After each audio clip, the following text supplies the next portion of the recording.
Hi guys!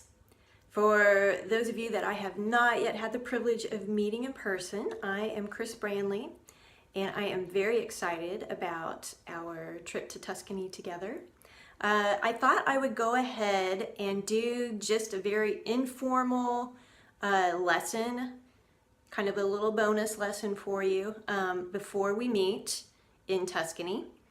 And just wanted to kind of go through my process so that you can be a little bit familiar with it if you choose to do so before you arrive.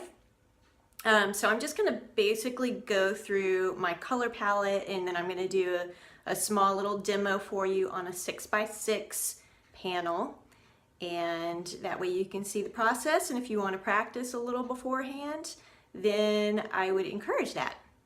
So let's get started. I use an app called the Jackson's Art Grid, and it's very helpful to me to grid out the photograph first if I'm painting from a photograph, and that way it'll help me to get everything in proportion and placements, etc., etc. So basically you just go into the app and you create a new project, and I'm going to use an existing photo that I have on my iPad. I'll go to my camera roll and pick a photograph, any random photo at this point. And so what I can do is I can put in the size that my board is going to be, that my panel, so I'm going to choose custom size, and our panel is going to be a 6x6 ampersand gesso board. Okay, so I'm going to come back in here, and for the height I'm going to put in 6 and 6 for the width, and that is in inches. I usually typically keep it as landscape because my iPad is landscape. So next, what I can do now is, let's get rid of that, is I can pinch and either open this up, make it bigger or smaller until I get whatever crop that I want. And then I will hit next. And then what it does is it automatically produces a grid, but I want my grids to be square. So I can come up here and I can click on the number of columns and the number of rows. And so right now I'm making those even since we have a square piece. So it is now gridded that out. I can come up here and I can click save, and it can either be printed out. Typically I like working off the iPad because I can zoom in or out if I want to see a detail. I'm going to start off with kind of a simplified subject matter, just so you can kind of get an idea of my technique. And this is a lantern. It's just a close-up zoom in on an Italian building in Lake Como, Italy. So you can see this one's already gridded for a 6x6, and we're ready to go. So before we actually get started, what I usually tell my students is we're going to be layering, starting with transparent paints and getting our first layer on the board, and then coming back in with the opaque paints. So when we start out, what I have everybody do is only put out the transparent paints. So right now I do have my opaques here, and then these here are my transparents. So if you were to lay your paints out to begin with, you're only going to be putting these colors here out. And I'm going to also attach a sheet that lists which paints are the transparent and which paints are the opaque. So typically the cadmiums are opaque, as well as the neutrals, the whites and the grays. And then Also, you can look, so on the Rembrandt, you can see right here, there's a square. And if that square is white, it means it's translucent. And if the square is black, it means it's opaque. So that is another good way to tell. Unfortunately, not all brands are the same. And I did actually have a student who had a different brand. I'm not even sure, I don't remember which brand it was, but hers was actually the opposite. So this is specifically for Winsor & Newton as well as Rembrandt.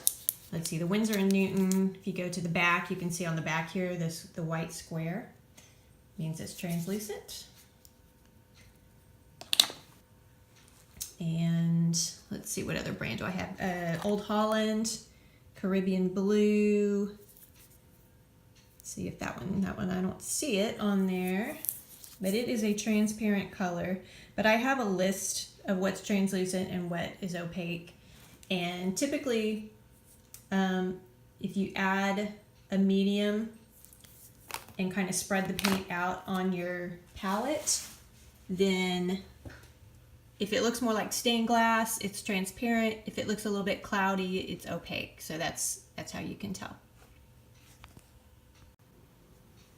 For my solvent, I use Gamsol by Gamblin. It's a odorless mineral spirit. I like using the odorless to cut down on the fumes. And then, so that's for the solvent. For the medium, what I do, this is also Gamblin, I use refined linseed oil, and I mix that with the solvent, the Gamsol, in the proportion of half to half, so 50-50. 50% refined linseed oil and 50% Gamsol or solvent. And typically I will mix up a bunch in advance, and I just fill up this little squirt bottle. I think I got this one at Hobby Lobby. You can get them at restaurant supply stores as well. And I just mix up a bunch so that whenever I'm ready to use it, I just take a tiny little jar and then I can just squirt a little bit in there. And it doesn't take much. I'll usually fill it up maybe just a little bit more, but I don't typically have this entire jar full. So the solvent, this is what I use at home. When I'm traveling, I'll use a tin sealed little container, which I'm going to show you guys all the supplies and everything a little bit later. But this is a Mona Lisa brush tank, and I don't know if you can see, but down inside it's got this grid, which is nice. It helps to clean off the excess paint off the brush. So this is the solvent. This is what I use to actually clean the brush off. The medium, is just used to thin down the paints a little bit for that first layer that I put on. It goes on as a transparent wash. All right, we are ready to begin. Just a disclaimer, if you hear some strange noises in the background, my daughter is watching Doctor Who. And so there's all kinds of alien life forms and grunts and groans that you may be hearing. That's not me. All right. Whenever I sketch my grid in, I do it very loosely. I don't typically get out a ruler and measure everything. It's just 2 vertical lines, 2 horizontal lines for this particular size. And what I'm going to do is pick up a little bit of my medium, and this is, when I use the medium, we're not using this to dip the brush in and swish it around to clean the brush. This is just to thin the paints. Okay, so I just get the very tip of the brush, and then I'll put a little bit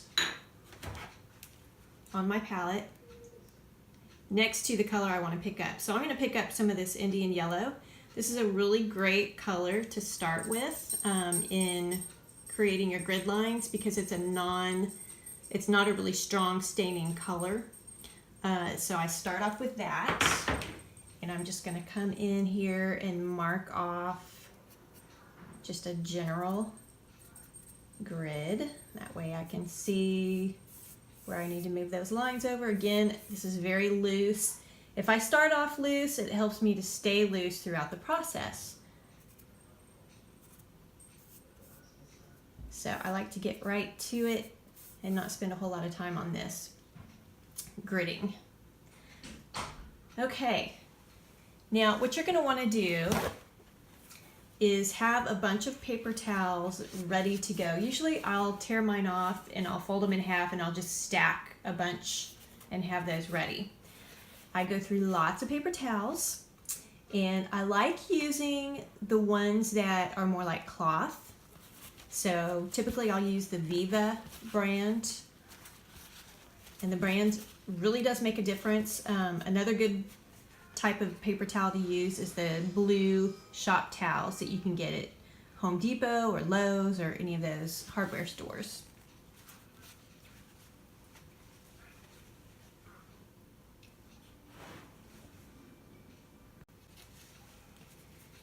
So as I'm working, I try not to clean the brush off in the Turpenoid, or which is also the Gamsol, the solvent, too often, unless I'm completely changing colors, like from a warm color like a red and all of a sudden I want to go to a blue. Then I'll probably clean the brush out really well. But first, before I even consider sticking the brush into my solvent, I want to make sure that I get all of the paint out of the brush so I'm not just making the solvent dirty.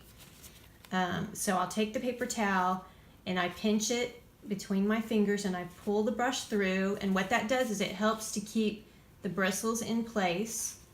Okay, I'm not doing this motion because what that does is it breaks up your bristles quite a bit. This helps to get rid of all that excess paint that's in your brush. And typically I can go right into my next color, especially if it's in the same color scheme. If I'm using different shades of reds and yellows and warm colors, oranges, then typically I won't have to go in and clean the brush out with the solvent.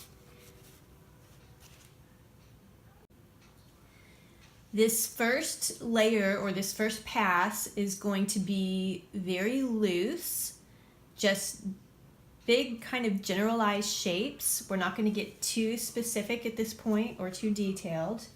So I'm going to dip my brush into my medium, like dipping a strawberry into chocolate. You're just putting the tip of the brush into the medium. And then I'm going to pick up a little bit of my transparent oxide brown. Actually, no, transparent oxide orange. Sorry, transparent oxide orange. And I'm going to mix that with some dioxazine purple, also known as Windsor violet. And that's going to give me a nice kind of a dark brown tone.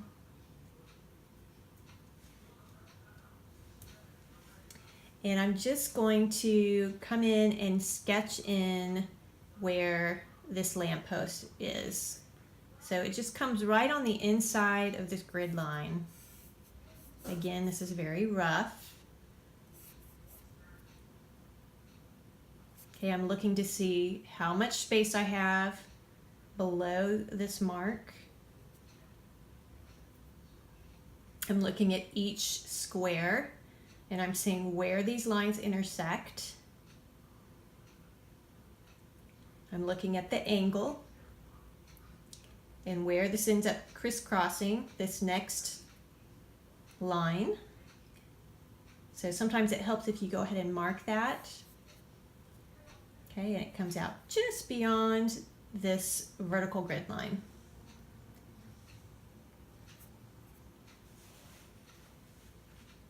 All right, now up here at the top, this little triangular shape is to the right.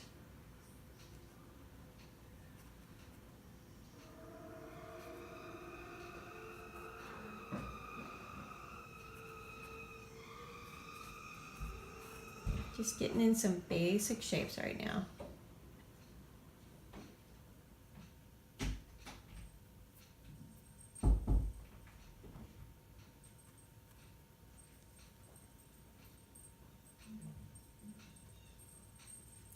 And usually I'll stick with 1 or 2, sometimes 3 brushes throughout my process.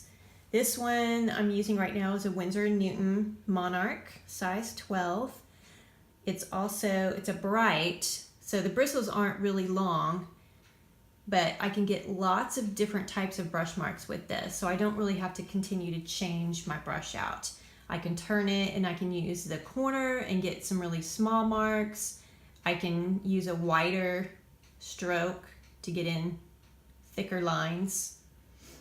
So it's very handy, and I enjoy using this kind of flat. You can use a flat or a bright. The brights are a little bit shorter.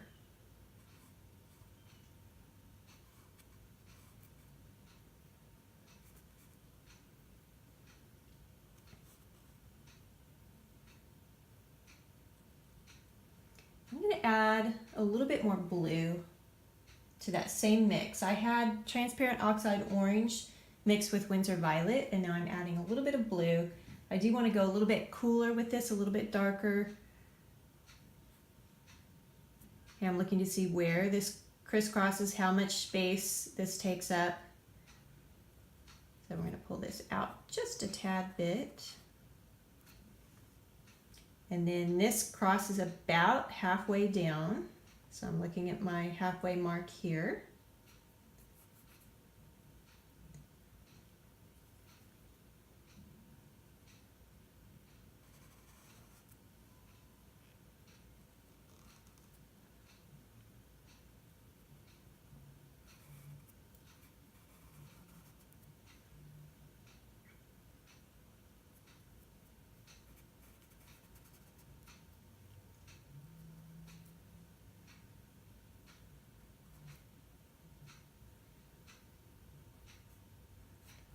Okay, just generalizing the shapes.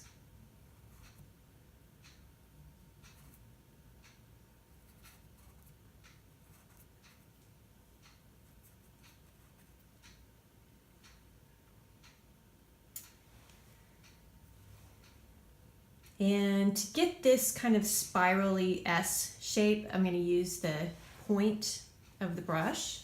So I'm going to pick up a little bit more paint, same colors.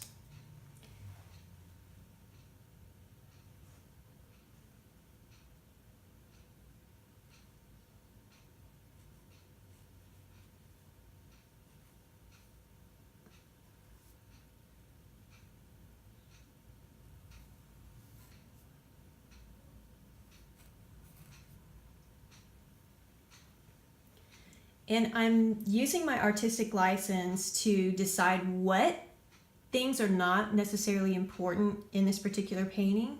This line right through here is probably some sort of wiring. It's not really necessary, so we're going to leave that out. We may even leave this out. This is part of an archway, but I'm not sure that it's going to read very well in the painting. So at this point, we're just going to leave that off. We'll probably go ahead and put the shutter in just to give it some color in the background there. But just going to thicken this little line up here.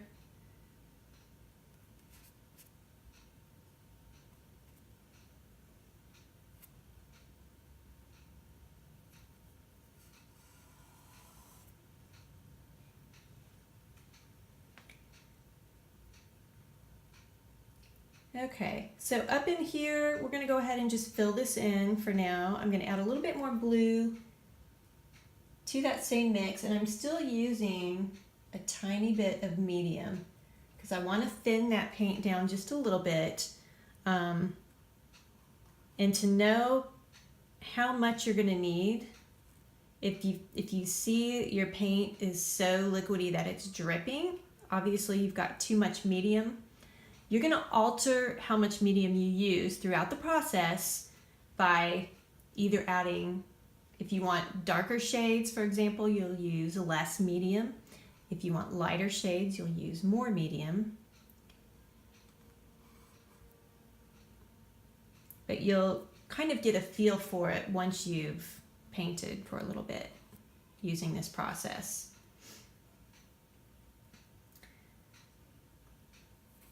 All right, so let's go ahead and switch colors. So what I'm doing is I'm taking the brush and I'm pulling it through the paper towel, and I'm going to do that 3 or 4 times to get rid of most of the color in the brush. So what I'm going to do next, since I'm still kind of staying with some neutral and some warm colors, I really don't necessarily need to clean the brush out in the solvent. So I'm going to change colors. I'm going to pick up a little bit more medium. And as I did that, let me show you this. You can see right here, you can see I still have color in my brush. So I need to clean it out a little bit better. Just going to pull that through, and I think I will go ahead and just clean it out in the solvent. Now, when you do that, you do want to make sure that you're pulling the brush through again after you've cleaned it in the solvent. And making sure that your palette is always clean, that your brush is always clean, is going to help keep your colors clean on your board. So, try this again. Now I've got nice clear medium, and I'm going to pick up a little bit of, let's do transparent oxide orange.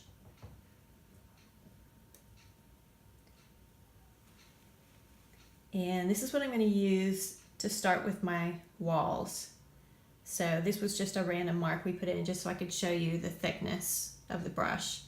So we're just going to ignore that for now. And I'm looking to see where this wall, this corner is. Just going to come right on through there, all the way down.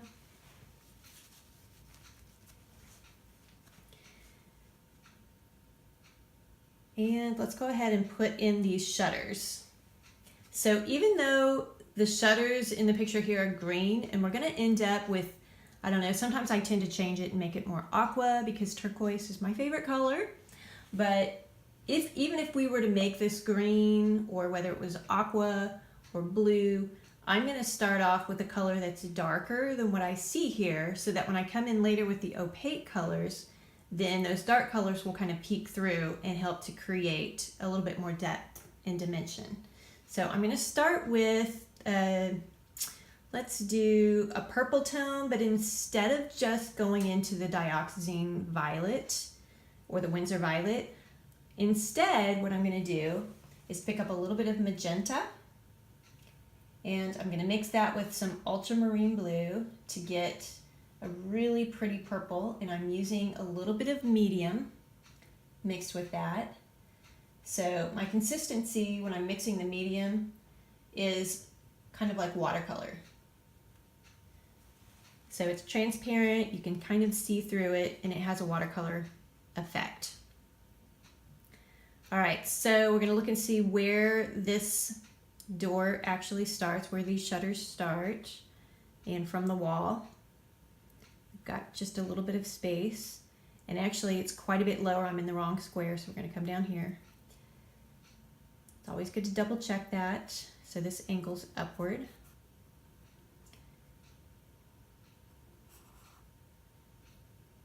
I'm going to move this over just a tiny bit and come right in through here. And I see that this is actually almost overlapping that, so I might make that bigger later. But at this point, it really doesn't matter all that much. We can make all kinds of adjustments as we work. I'm going to add a bit more medium to the mix. It was a little dry. Okay, so right down through here. The other side of the shutter.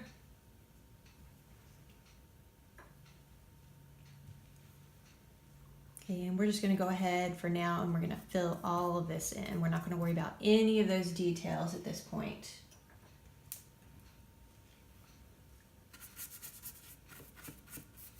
Okay, and I'm just going to work these brush strokes all different directions, because even though our second layer, opaque layer, is going to come over and cover the majority of this, there will be bits and pieces of this color showing through, and so I still want to see lots of movement in my strokes, and I'm really okay with some of that color blending together. All right, so since we decided we're going to go ahead and leave the arch off, so let's start filling in all of these background colors. So as I'm considering which colors to put as my undertones, I'm thinking in terms of typically going darker to start with and ending up with lighter values of opaque color on top. Also, if I have cooler colors, I can take that into consideration. Sometimes I'll change that up a little bit. So for example, this has a blue shadowy tone to it, but I might start off with a warmer, like a magenta. And then that way, whenever I put my blue tones on top, it'll just give it a little bit more contrast. So there's no real rule as far as what colors you have to use underneath. I would just encourage you to experiment and just try different combinations of colors. But during the workshop, I will be providing you with lots of color combinations that I use. I'll have a list of those, so that'll help a little bit. So for now, I'm going to go ahead and put some of these colors in the light fixture. And since this is kind of a yellowy color up here and a white color here, where the white is, I'm going to start with an Indian yellow. I like to use, anytime there's something that I want to indicate is very lit up, typically I will use Indian yellow. It's a very sunny, bright color. So we're just going to put in some of that in here.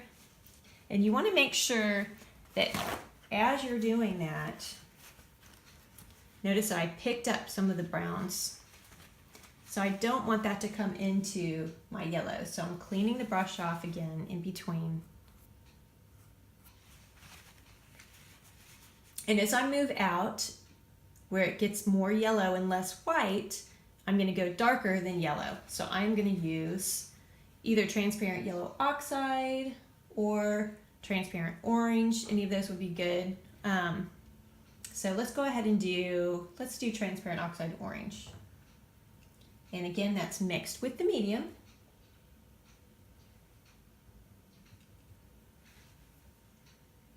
So we'll just fill the rest of this in. Keep in mind that we're going to come back later with overlapping opaque colors.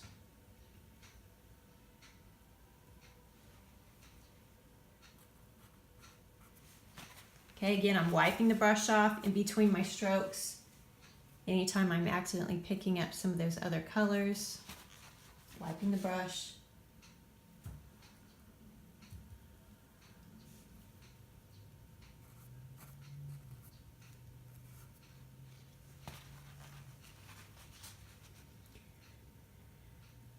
All right, over in through here, let's go ahead and use a little bit of, I'm going to do some magentas where the cooler shadow is going to be.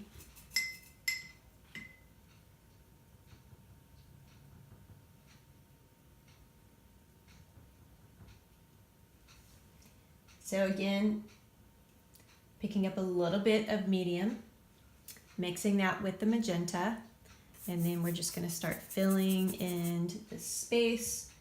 And really, I want my magenta to be a little bit more intense, so I'm going to use more paint and less medium. You see how much more intense that color got?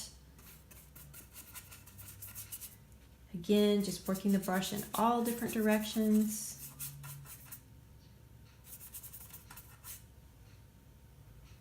Okay, it's also a little bit cooler over here. We're just going to go ahead and place this color on this side as well.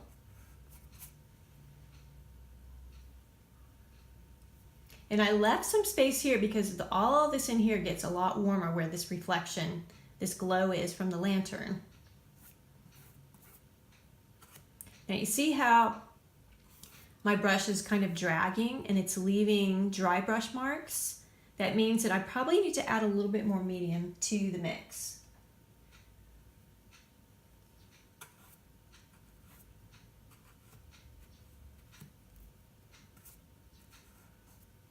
And again, we're leaving this off, so I'm going to take that all the way up.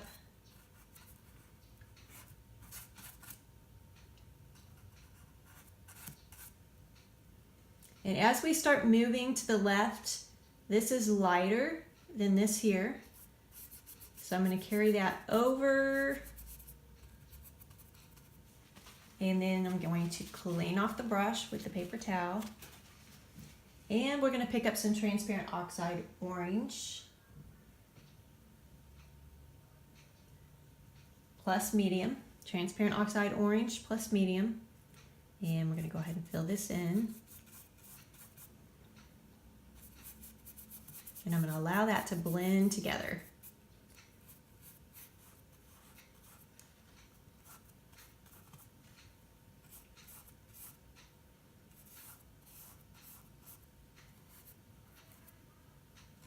Okay, now I picked up some brown, so I'm just going to wipe off the brush, come back in and pick up the rest of that transparent oxide orange. Okay, and I would like to actually put a little of this color in with this magenta here. So just a few little strokes. That's all we need. Cleaning off the brush again. Now over in here, let's start off with transparent oxide yellow. So transparent oxide yellow plus medium. So that is going to be right in here where this really bright kind of yellowy glow is from the lantern. So that's going to have yellow on top of that later. Okay, as I move out, I'm going to pick up a little bit of transparent red medium mixed with my medium. Transparent red medium mixed with the medium.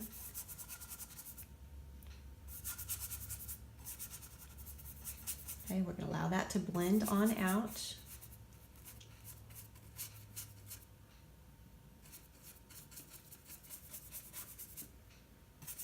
Just let it blend right into the edge.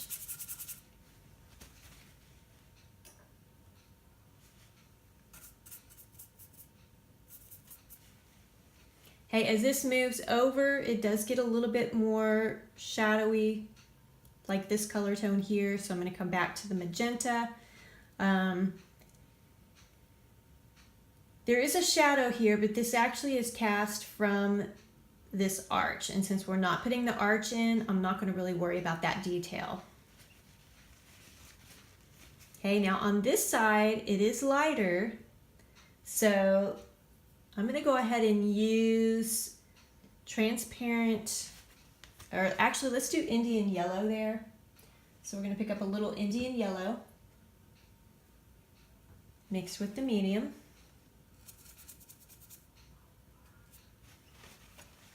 So Indian yellow. This will help create a little bit of a distinction between these walls here.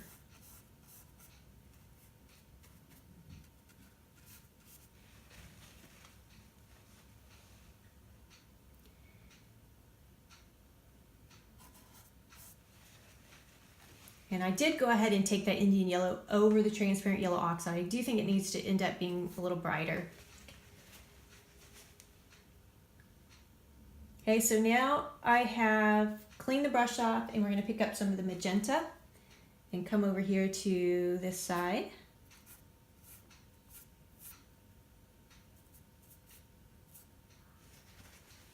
A little more magenta and medium.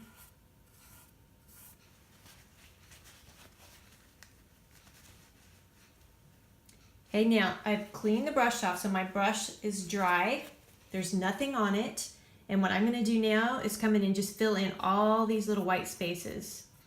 Okay, now as I do that, I'm picking color up on the brush. So in between, I'm gonna clean, come back, fill in, clean, come back, fill in, clean. Okay, and then up in here, this is dark, so now we're gonna come back in with that darker color. So that was the blue, the Windsor violet, and the transparent oxide orange.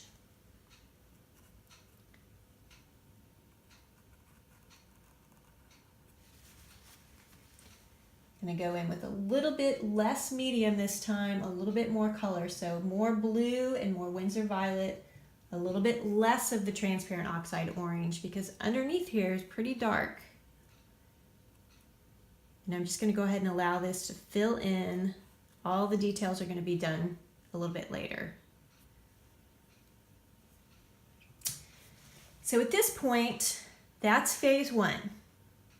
Phase two, we're gonna come in and we're gonna look for our darkest darks and we're gonna really punch those darks in.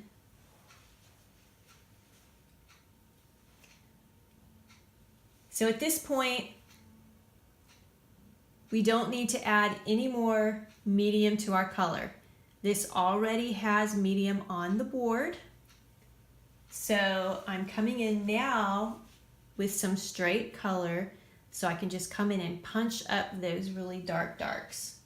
So a little bit of ultramarine blue and Windsor violet is going to give me a nice dark purpley color.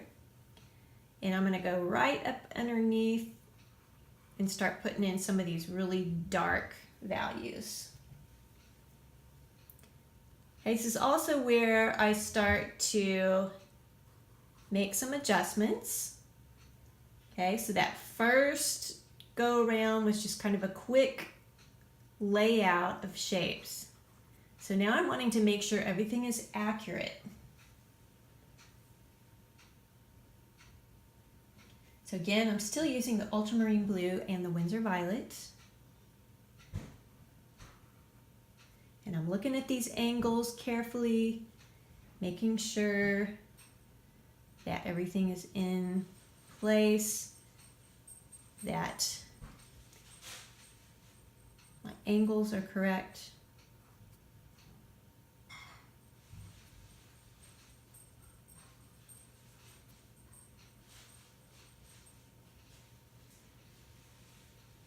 And all this detail in here is not really necessary, so I think I'm just going to leave that out. You can put it in if you want.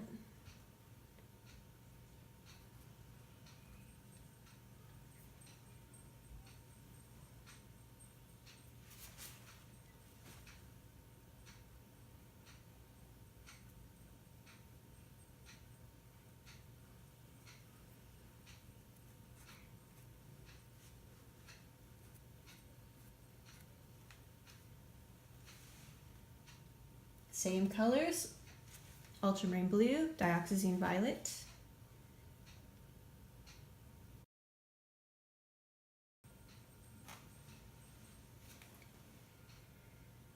Kind of redefining some of these lines.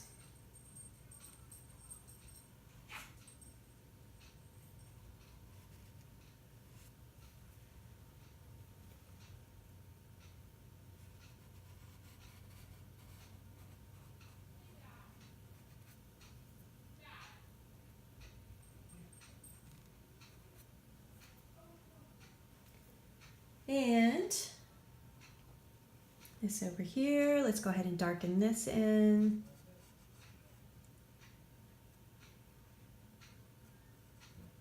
Putting little notches and things in there for later.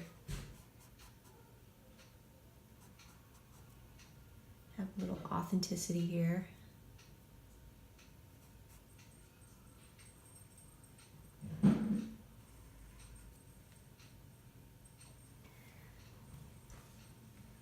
And then also, This is a good opportunity. I'm going to use the same color I have on my brush, which is the violet and the blue.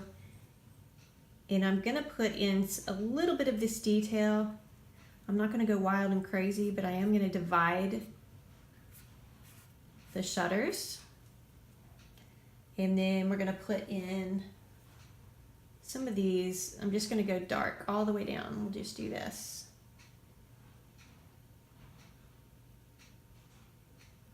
Right above.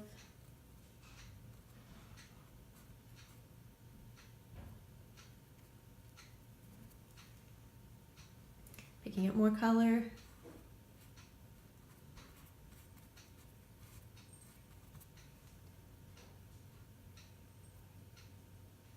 Okay, I'm looking at the angle of this line, and we're just going to carry it right on over so that these line up.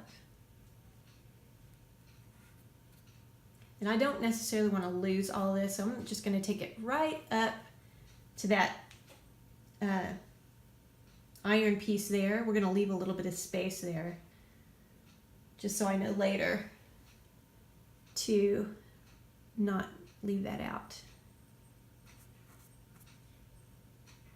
Okay, take that up a little higher.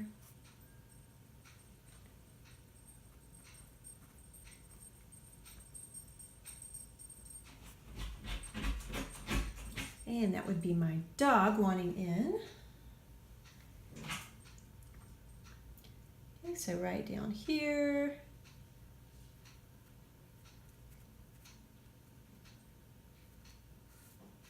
Just take that all the way down.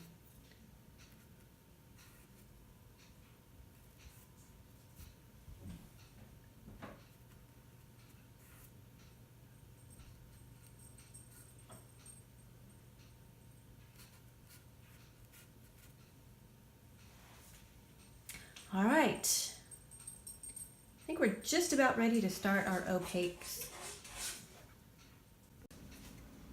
So this is what it looks like currently. I know painting with the camera at an angle makes it a little bit difficult, but if I have the camera right in front of me, then I can't paint. So I'm going to zoom in a little bit. So basically we just have lots of color, and we are ready to start applying our next phase, which is our opaque color. So before you actually get to that, let's move this back over. Let me show you a really awesome tool.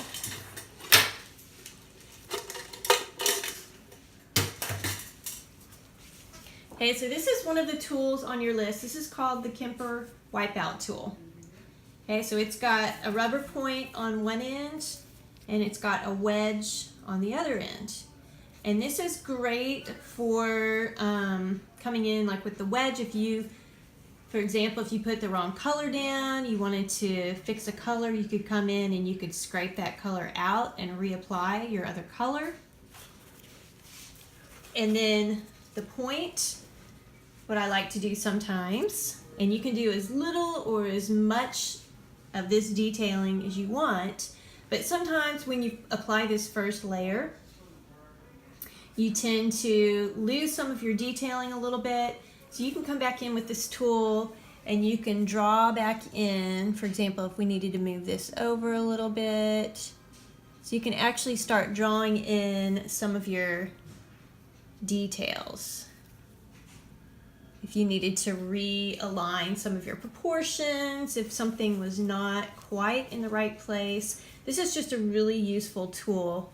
For example, if I want to come in later and add in some lighter highlights,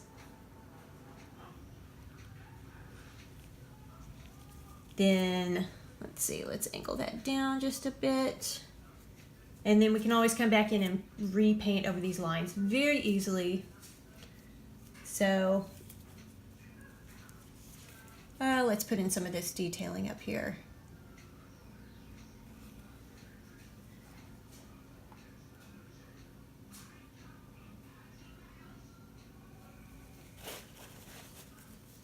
Actually, that should be over just a bit.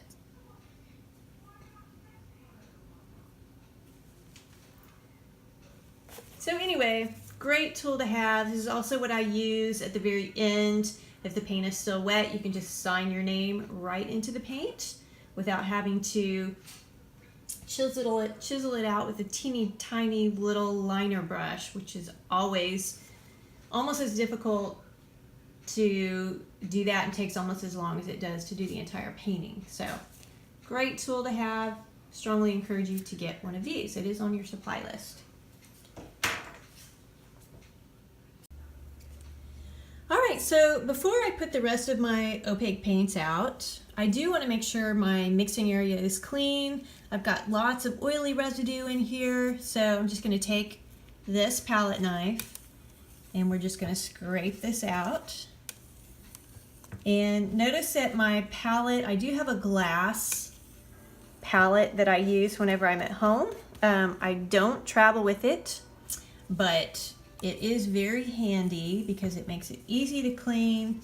And I do like having, I have just a piece of gray palette paper underneath.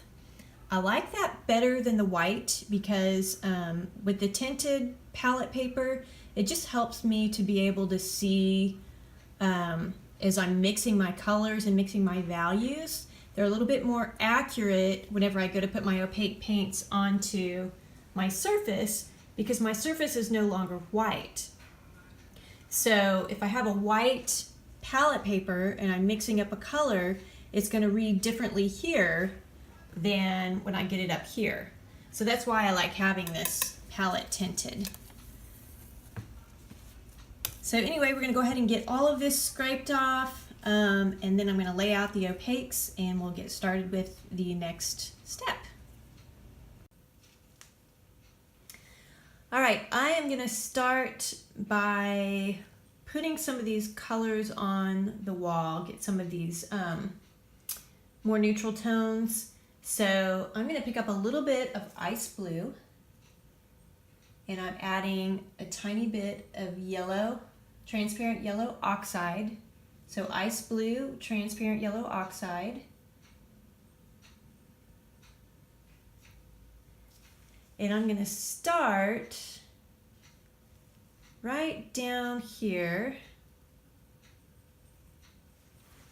And I did pick up a little bit of that brown. So what I'm going to do is clean off my brush.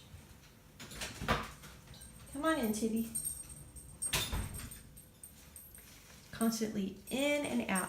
Tibby is my little Yorkie poo. And she just loves to come in and go out and come in and go out constantly. All right, so again, we're using transparent oxide yellow mixed with some ice blue. And we're gonna lay this color in here. Okay, so as I put on a couple of strokes, then I come in and I wipe the excess paint off of the brush. And I'm gonna move up using the same color, and then we're gonna add a little bit of paint tones in just a minute.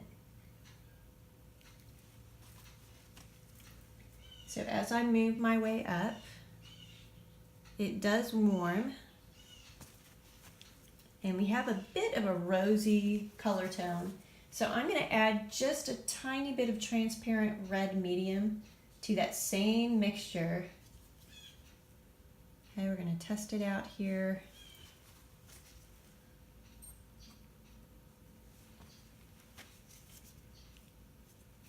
Let's do a little bit more.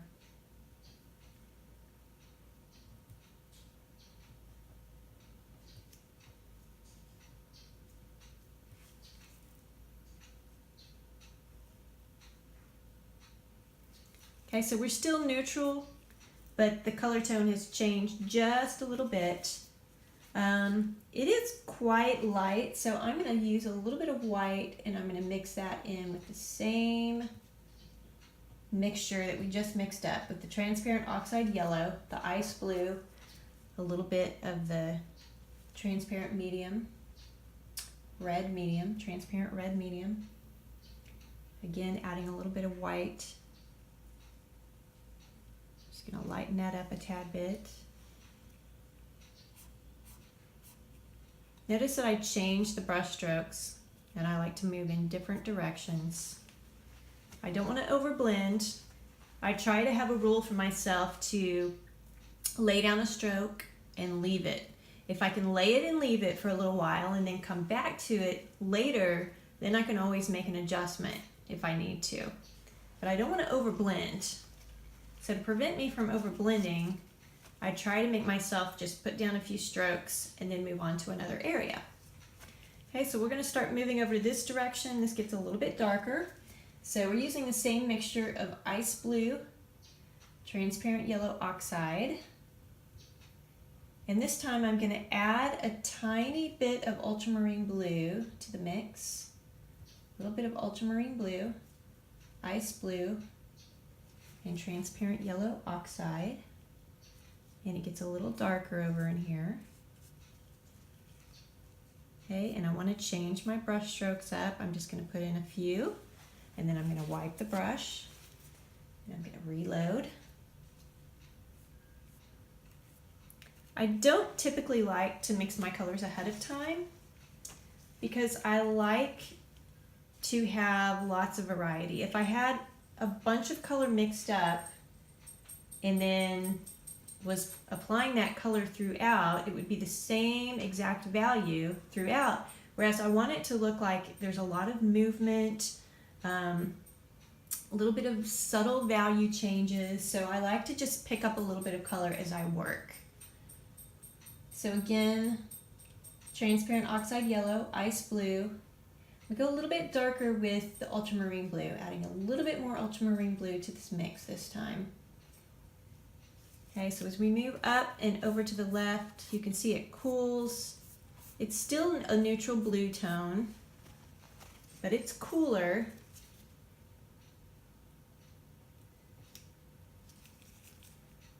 And as I come out, it gets lighter as we move closer to this light being bounced off the wall here from our lantern.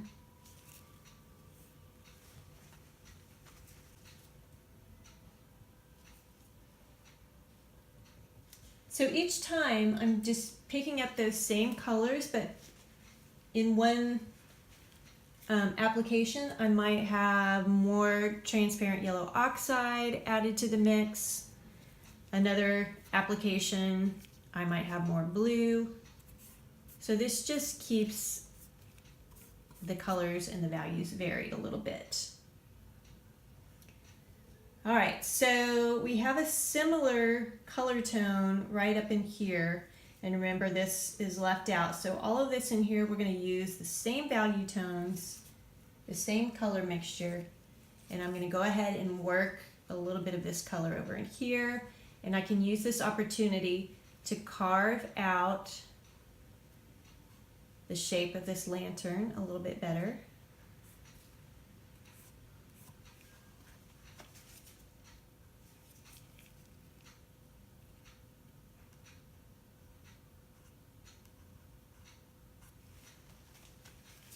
And even though a lot of times Impressionism looks like it was done very quickly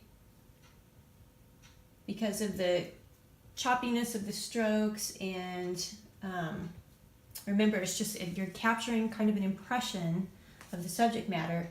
But really what I'm doing is I'm thinking through where I'm going to put my strokes, and then I'm still trying to be spontaneous, but I'm planning out as I lay those strokes, and I'm not just haphazardly laying in a bunch of strokes. I'm thinking about the stroke. And notice, I want to point this out. So I was holding my brush vertically against the surface, and what happened whenever I put that stroke down was that no color was really laid onto the surface. So if I tilt my brush more parallel to the surface, then it's going to allow the color to go onto the surface thicker. So that's something important to remember as you're applying your color and applying your brush strokes.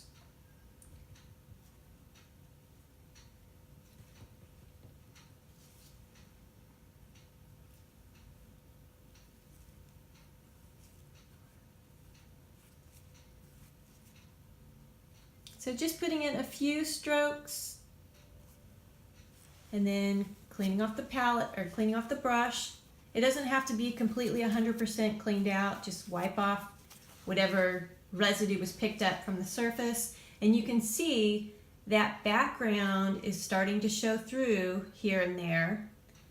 And we can leave bits and pieces that are not completely covered where that color from behind is actually shining through. That's going to create a lot of sparkle and just vivid, fun color. All right, as we work our way down, we do get a little bit lighter. Also, I'm going to go, let's add a little bit of Cad Yellow Deep and warm that up. So Cad Yellow Deep and Ice Blue. Cad Yellow Deep and Ice Blue.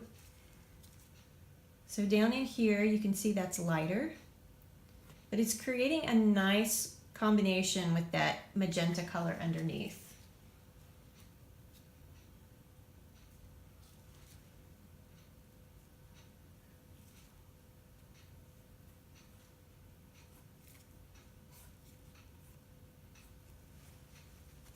Okay, and I'm okay with having some variation. Remember, we talked about laying it and leaving it. So even though later I might want to come back and make some adjustments in that, I'm going to force myself to stop on that section. We're just going to continue to work around. So over here, this is quite a bit warmer and more yellowy toned than this. So we want to make sure that we can see a variation between this wall and this wall. This one's further back. So let's do some yellow oxide, transparent yellow oxide. Let's do a little bit of Cad Orange, transparent yellow oxide, Cad Orange. And I'm just going to add a tiny amount of Ice Blue to that mix, just to lighten it. Very, very, very little amount. Okay, we're going to try this out and see what that looks like. I think we can go a little bit lighter. I'm going to add a little bit of Cad Yellow Deep. A little bit of Cad Yellow Deep. So we've got Cad Yellow Deep, transparent oxide yellow. So that's going to neutralize it a little bit of Ice Blue.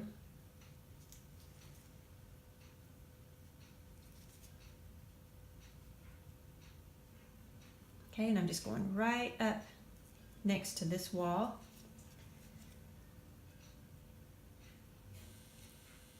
Taking the very corner of the brush to get in some of these details. I can always come back in and adjust some of that later as I put in the scroll.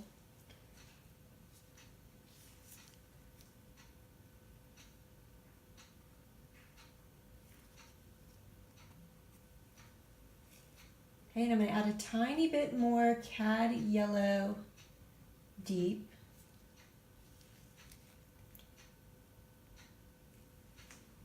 And let's do a little bit more of the Ice Blue. These I'm comparing, I'm placing color, comparing it. We could probably go a little lighter here.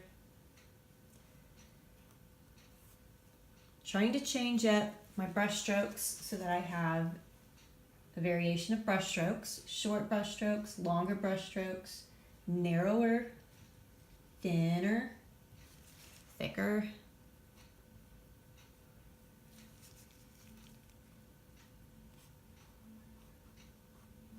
Kind of working my way around these shapes.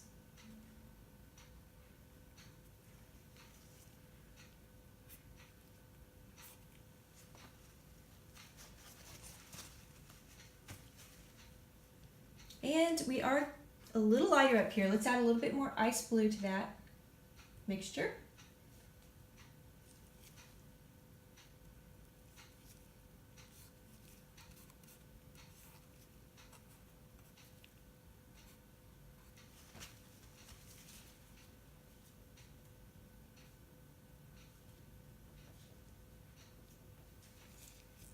Okay, again, we're coming in and carving into our shape here, redefining our lantern.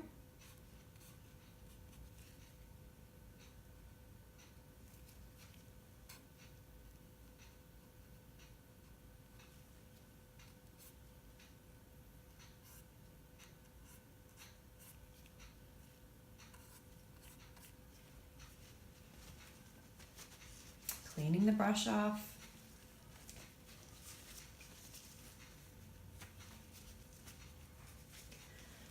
All right, as I work my way back over to this side, again, we have some of these cooler tones here that are very similar to what this is here. So we're going to go back to our bluer neutrals. So that's ice blue, a little bit of ultramarine blue, a little bit of yellow, transparent yellow oxide.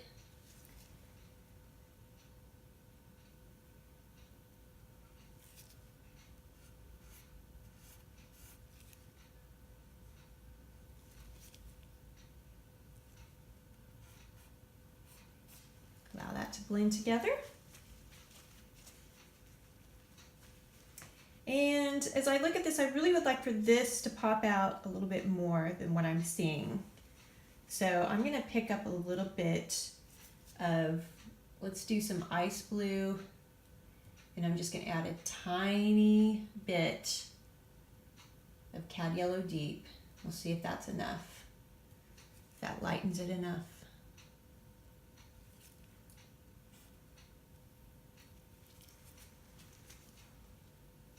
Reloading.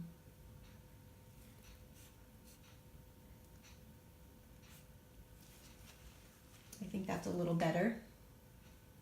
So again, ice blue with a tiny, tiny bit of Cad Yellow Deep.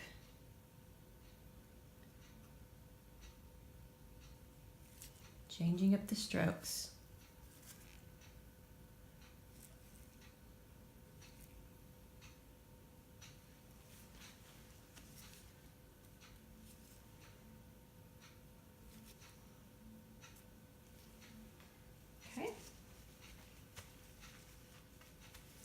And let's go ahead and continue this. So we've still got a little bit of the cooler blue mixture. So it's transparent yellow oxide, ice blue, and ultramarine blue.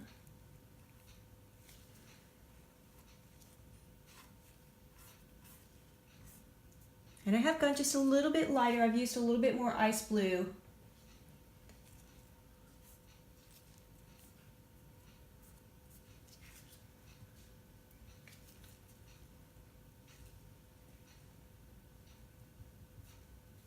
Sometimes I like to pop in maybe a little Caribbean blue, so I'm just adding a little Caribbean blue to that same mix.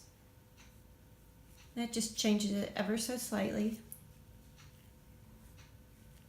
Just gives it some interest. And as we come down in here, this is where our lighter, warmer value tones are, warmer colors. So now I'm going to go ahead and clean the brush off in my solvent. Okay, I did wipe the brush off with a paper towel, and then I rinsed. Use that little grate at the bottom to kind of scrape out any excess paint, and now I'm cleaning the Turpenoid or the Gamsol out of the brush. And we're gonna go with a lighter, brighter tone. So let's go with Cad Yellow Deep. And we're going to use a little ice blue, but we're also going to use some white. So Cad Yellow Deep, white, and ice blue.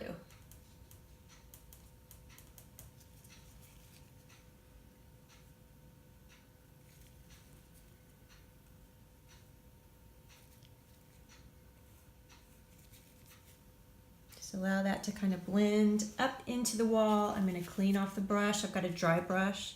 And I'm going to pull those two colors together. Let's actually add a little bit more of that same color.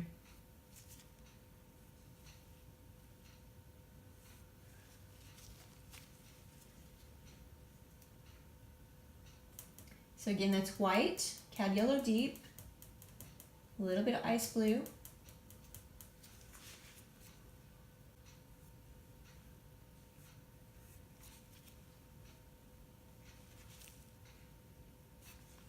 and what's happening is it's mixing in a little bit with that transparent red medium that we applied underneath, which helps with the rosiness, because there is a little bit of rosy color tone there.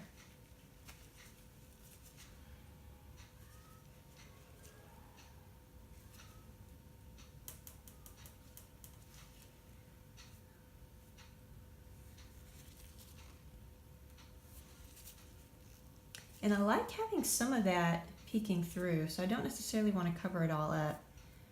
Coming in and allowing that to blend together, pulling those edges together, cleaning off the brush, pull those edges in. Don't want to over blend. I'm just very, very light, it's a very light touch. Just tickling the surface like a feather. Okay, picking up a little bit more of that same color, coming right up against the iron fixture.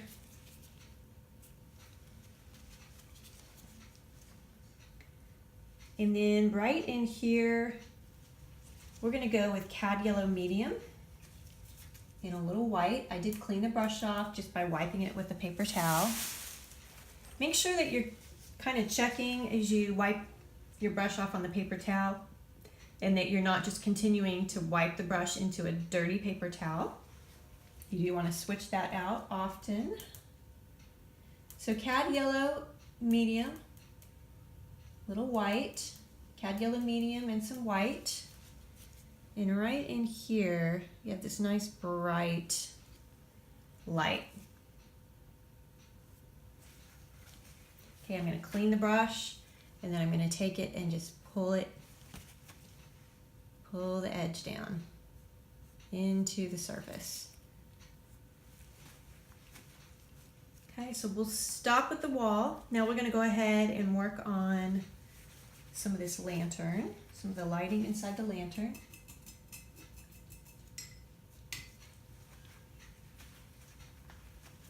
So I'm going to start with this. So in order to get this to look like a glowy white, I wouldn't just come in with a plain white, because white can tend to be kind of a cooler and more of a chalky tone. So that's why we put this Indian yellow underneath. I'm going to go ahead and rinse the brush out with the solvent. I'm rinsing, I'm wiping the solvent on the edge, and then I'm wiping the brush with the paper towel. So I'm going to actually intensify this Indian yellow just a little bit. So I'm going to pick up a little bit of the medium. Now notice we have not been using medium, but for this instance, just to intensify this a bit, I'm going to add a little bit of medium and Indian yellow. Here we go. Okay, so over the top of this, I don't want to cover all of that up because it's a really pretty glow, but I am going to take white and add a tiny bit of color to that so we can tint it. So at this point, since we have yellow in the background, I'm going to add a little teeny tiny bit of transparent red medium. So what that's going to do is going to tint the white just a bit, and it's going to make a very, very light pink tone. And up against this yellow will make it look nice and bright.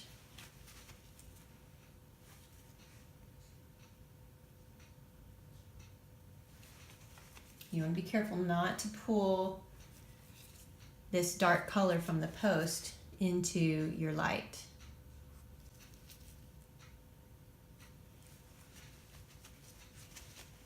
Okay, and as I work out, what I'm going to do is take white, and I'm going to mix a teeny amount of cad yellow medium. Now the cad yellow medium can go very strong very quickly, so when I say a teeny amount, I mean just barely a dot. And that'll just be this outer edge here.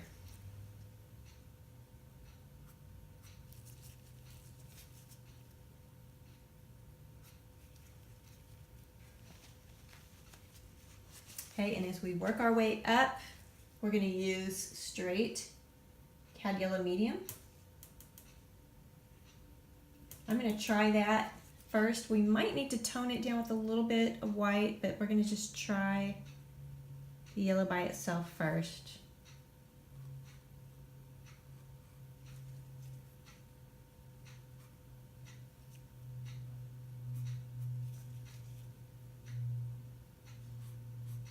There's almost a little bit of a ring.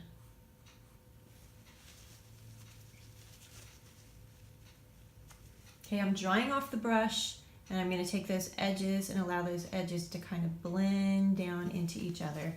Drying off the brush, pulling those colors together.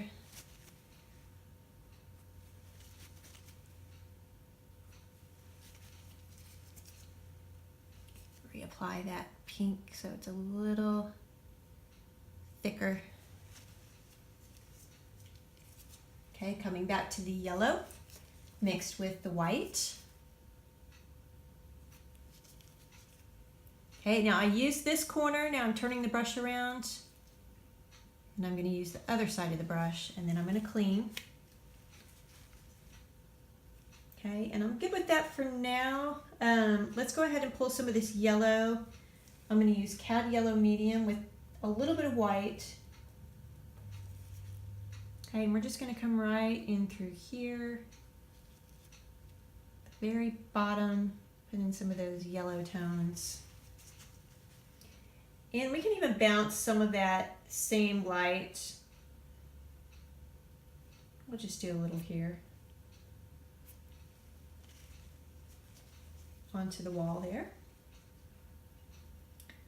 Okay, now we're ready to detail the ironwork and the door. So, cleaning off the brush. Clean it really thoroughly with the paper towel. Dipping it in the solvent, cleaning it out good. Wiping the brush again.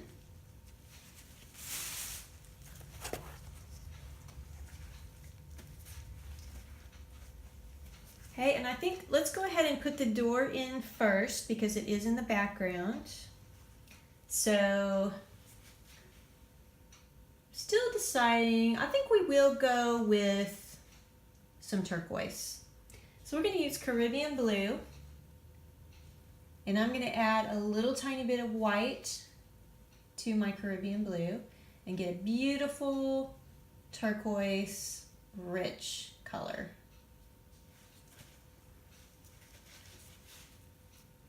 And I'm going to start laying in, oh, we said we were going to do the door first. Okay, put in some vertical strokes.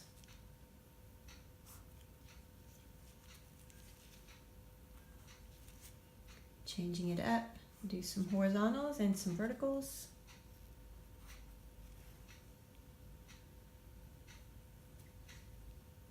I'm going to just skip around a little bit.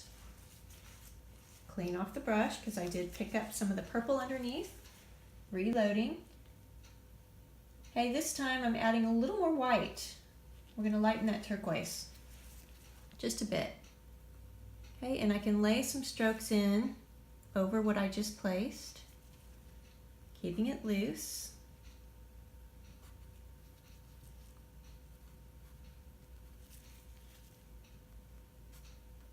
Now, just because you have a vertical line doesn't mean you have to draw in a vertical line. We can take our brush and we can put in some horizontal lines. This is just going to change things up a little bit and give us some variety. It's going to make the wood look a little bit more aged so that you're not just putting in some straight hard edges. Again, we'll put in some horizontal strokes.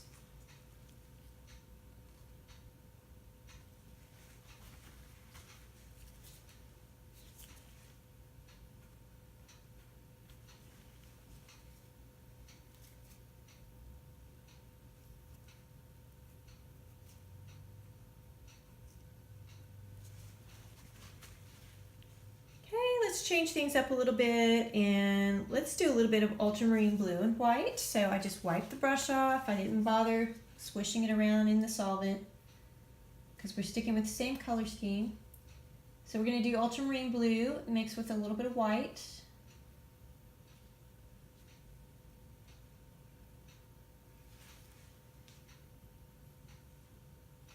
Okay, just adding in some variety.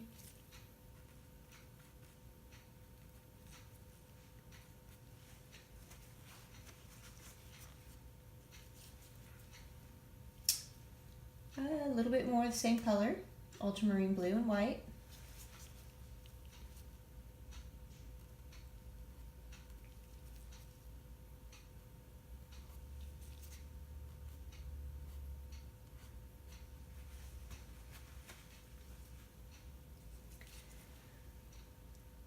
Okay, back to the turquoise. So we got Caribbean blue mixed with white. Caribbean blue and white. And we're just going to put in some indications. I'm not going to do like every single little slat, but we're just going to put indications of little slats here.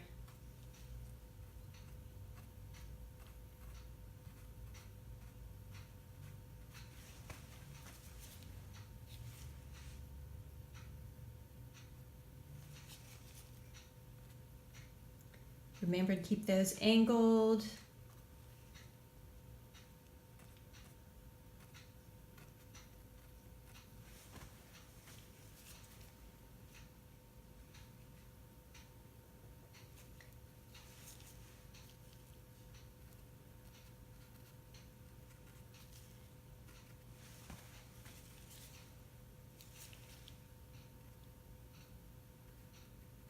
Making some thicker, some thinner.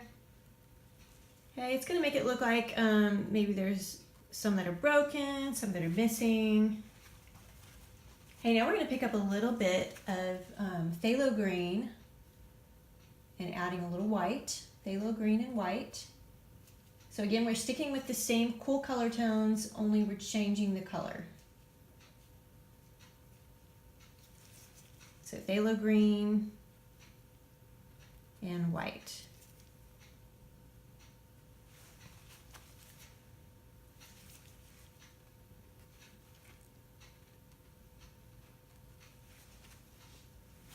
Just giving it some highlights.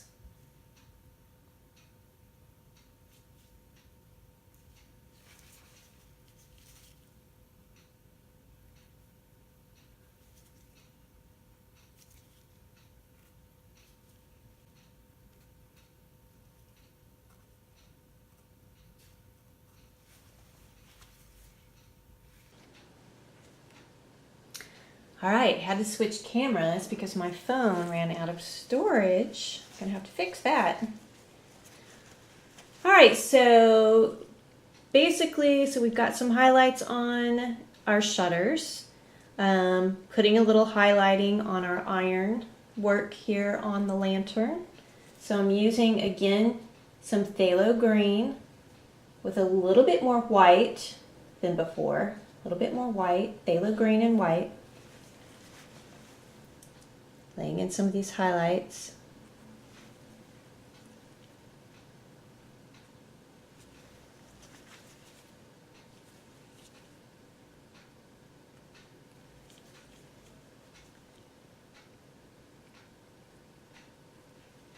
And there's a bit of a design here, so I'm not going to sit here and put in all the detailing, but I'm going to kind of surround some of this darker space with some color here in the negative space, and that is going to allow the viewer to kind of make up what is actually in there. So I picked up a little bit of transparent red, medium, and white, and we're just going to lay in some of this negative space here.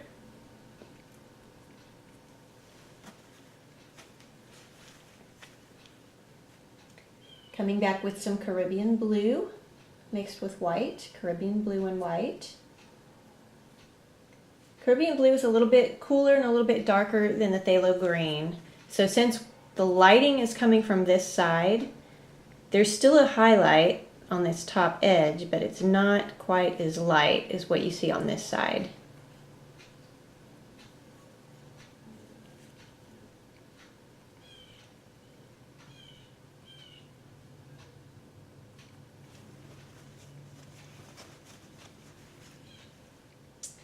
up a little bit of ultramarine blue mixed with white.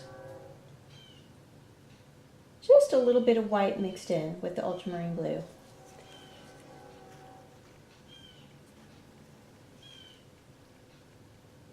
Putting in some highlights.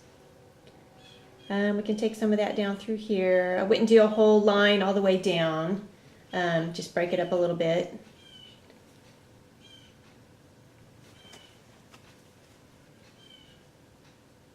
A little bit more of the ultramarine blue and white mixture coming in and highlighting some of these iron pieces, some of the detailing. Okay, it's a little lighter on this side, so let's go ahead and go back to the Caribbean blue and white. Okay, we'll highlight that. A little bit in here. So I'm not going to put every detail that we see here, and the blue is actually going to mix in with this background. So we don't want to use the Caribbean blue at this point. I'm going to go ahead and darken that again. So I'm cleaning off the brush, and I'm going in with straight transparent Winsor Violet mixed with ultramarine blue. Okay, so we're going to redefine some of this detailing here.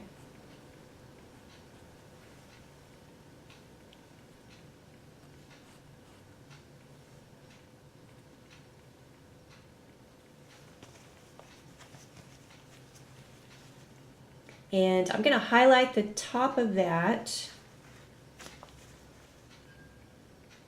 Let's go ahead and use a little bit of phthalo green, cad lemon yellow, and white. Phthalo green, cad lemon yellow, and white. And just right along this top edge.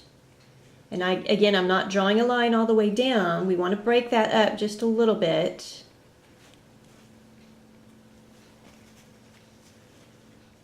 If you have too many harsh lines, then your eye is just going to follow that line right out of the painting, and the viewer's going to lose interest. So it's better if you can kind of break those lines up just a little bit. That way your eye dances around the surface, and it helps to create that sense of movement to keep that viewer interested and engaged. All right, I'm going to use a little bit of white mixed with magenta. White mixed with magenta.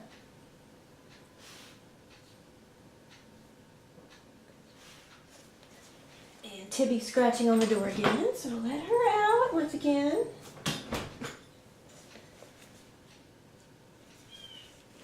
Okay, so this white and magenta is another one of our highlights, so we want to change things up a little bit.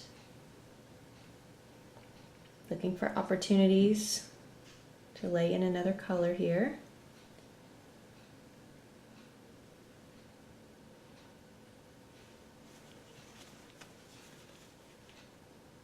And I'm going to pick up a little bit of the Cad Red Light. This is a very strong color, and a little bit goes a long way, so you don't want to get too crazy with it. But we're just going to punch in a bit of these warm highlights. This is going to help create that real glowy feel from the lighting. Okay, there's also some of that glow kind of reflecting up onto this piece of iron here. But it's a little lighter and a little warmer than this. So we're going to go with a little bit of Cad Orange. And it's going to come in right up underneath there. A little bit thicker. There we go. A little bit here. Not all the way across. These little bits of color, this is what really, really adds to the painting. Is those finishing touches where you can just pop in these fun bits of color. So we're going to go back to the Cad Red Light.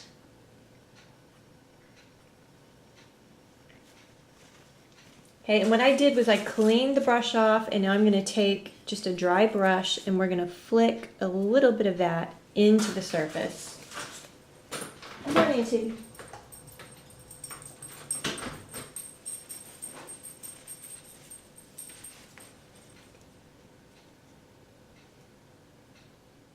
All right, and now let's look and see what can be done to this surface.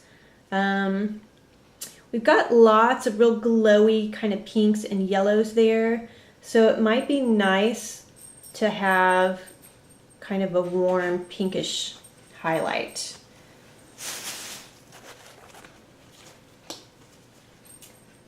So let's take some transparent red medium mixed with white, transparent red medium and white, and I'm going to have to get up and let Tibby out of the room. Okay, and I'm just looking to see like where we might can pop some of these colors in. That would be fun. We can do a little here, maybe a little here.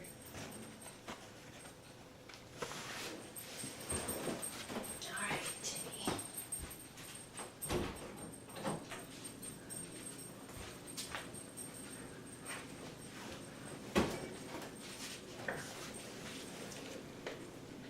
And up in here,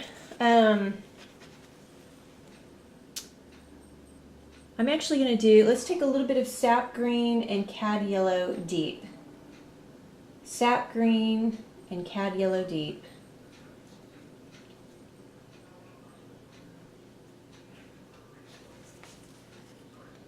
And we're going to pop that in right here.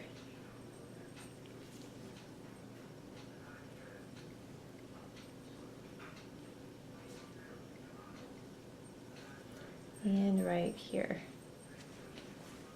That just breaks that up a little bit.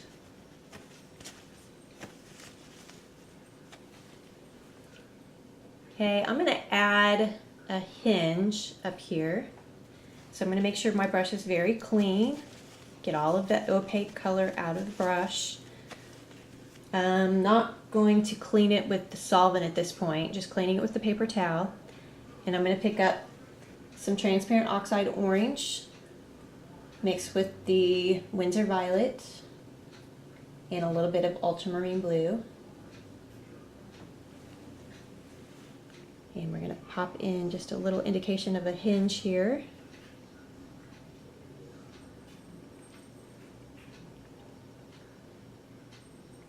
And I don't see another one down here, but I think it needs it. So we're going to go ahead and add it. We're going to use our artistic license. Okay, and with that same color, I'm going to go back over these lines that we put in with our Kemper tool earlier.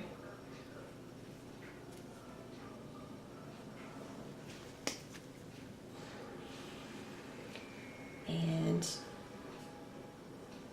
some of that I can allow later to be a highlight, so I don't need to go back over the entire line, but I do want to cover some of that up.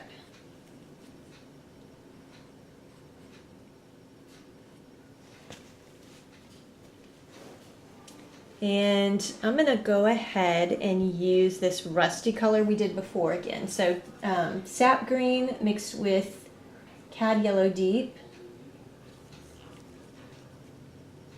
We're going to come right over the edge here, and we're going to highlight our scrolling. Sap green and cad yellow deep. And I'm just looking to see where the light is hitting.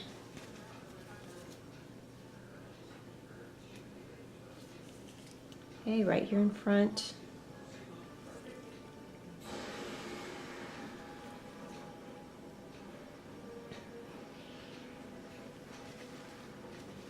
And over in here, I'm going to pick up a little bit of, let's do ultramarine blue mixed with white.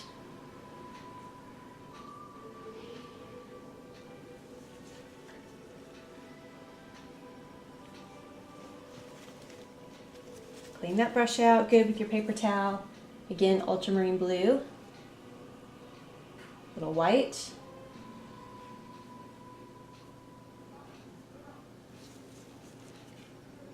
And right through here.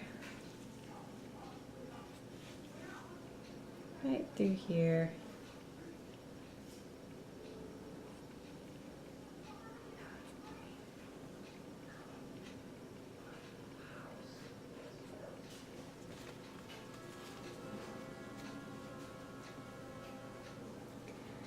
Okay, let's do a little bit of magenta and white. Again, I'm cleaning off the brush before I pick up the color. So we have a nice highlight here, and so we're going to just change things up a little bit and use magenta to highlight that. I could have used blue if I wanted to, but we're going to use purple. So it's magenta and white, gives you a nice purple.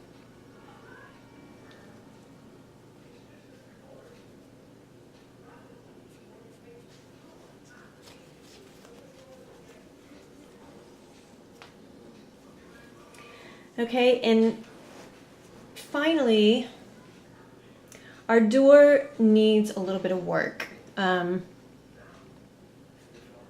So some of these lines I'm going to soften. And the way to do that is just to take your dry brush and come very lightly against the surface. I'm keeping the brush fairly parallel to the surface. And we're just going to do a little flick of the wrist. Just a flick of the wrist, just to soften some of these lines. In here, we're going to cover up some of those white areas where the Kemper left its mark.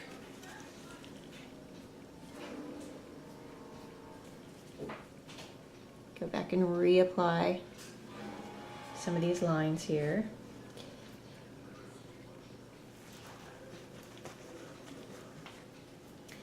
And then this line is pretty harsh coming down through here, so I'm going to break it up a little bit, again, just by flicking the wrist and kind of deconstructing this line a tad bit. I'm going to come back with this color. I still have some on my palette. And just fix some of those corners, some of those edges. Okay, so we're just making adjustments along the way.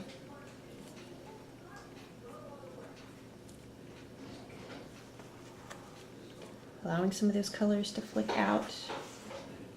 Maybe do one up here. That just kind of pushes it back.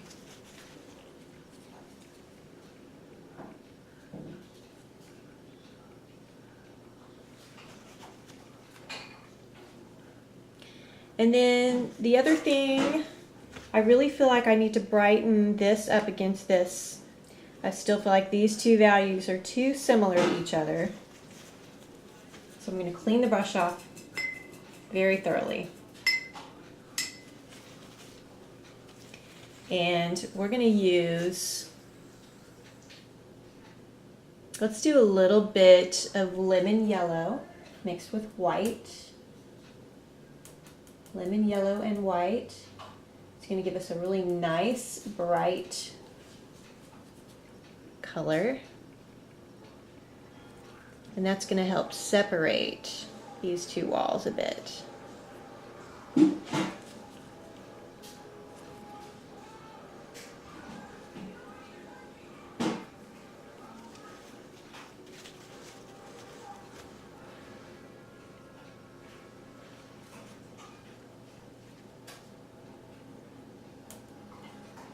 Okay, just coming back in, making some adjustments.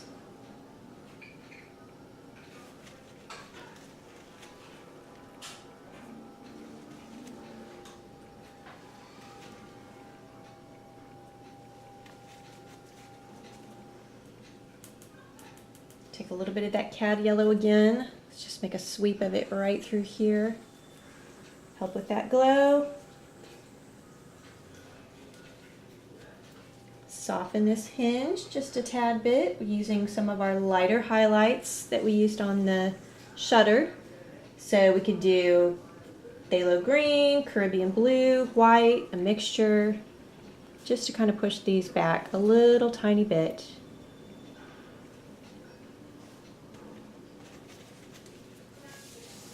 And then I'm going to take that same lemon, I'm just going to pull a little bit of it right in here. And I think we can call it done. I'll probably step away from it for a little bit and come back and look, see if there's any adjustments. But basically, that is the technique. So I hope you have fun with it. Feel free to ask me any questions, and happy painting.